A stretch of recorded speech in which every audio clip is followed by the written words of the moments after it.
Good morning. Well, quite simply, people weren't taking public transport in London during the pandemic in the way that they would do normally. I mean, of course, TfL, the main way in which they get their funding is from people's fares, but fare revenue fell by 90% as people were working from home and weren't going out. And that's why TfL finds itself in this financial crisis. Now, the government has already bailed out TfL 4 times to the tune of £4 billion.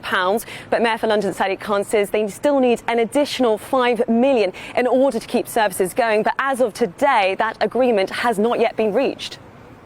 So, Alice, how else could the funds be raised then?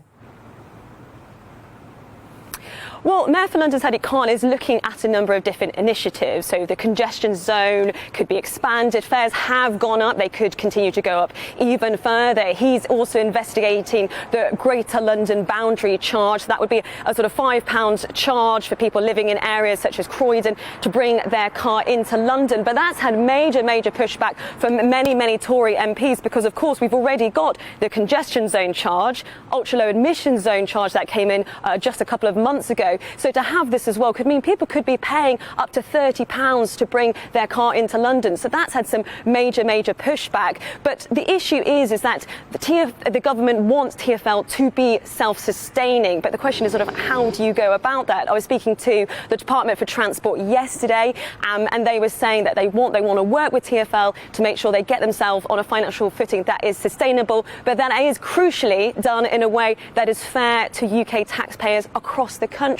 Because that's the thing, if you were sort of paying your taxes up well out of London in the sort of north of England, you may be thinking, well, you've already had £4 billion in UK taxes. Do you really need more funding? So that's the issue. Of course, the Mayor for London would come back and say, well, look, what we're seeing in London, the transport here, it is a transport hub that is integral to the whole of the wider UK economy. So if it's not functioning well, it's going to have a big impact across other areas of the UK as well.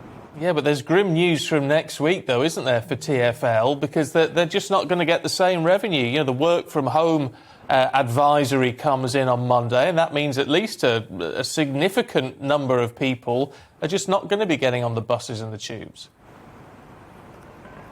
I know, that's the thing. I think from Monday, the problem is things could get even worse. I mean, if we look at passenger numbers now, if we look at sort of peak times in the morning, it's only half what it was at pre-pandemic levels. And I think the real concern is going forwards is that people will be having this sort of hybrid working of people working from home, and we may never see passenger numbers returning back to pre-pandemic levels. So then it raises some really fundamental questions about TfL's funding structure for the long-term future. So I think we've got a very rocky road ahead in terms of it. I mean, we've got strikes that are taking place in London at the moment with TfL. That's in relation to the sort of the nighttime tube being brought back in and issues to do with the roster. But TfL are sort of threatening that they may have to lose 600 jobs as a result of that. And of course, there's been a huge pushback from unions and more strikes are expected. So I think it's looking like it's going to be a very turbulent time with London transport over the next few weeks or even the next few months.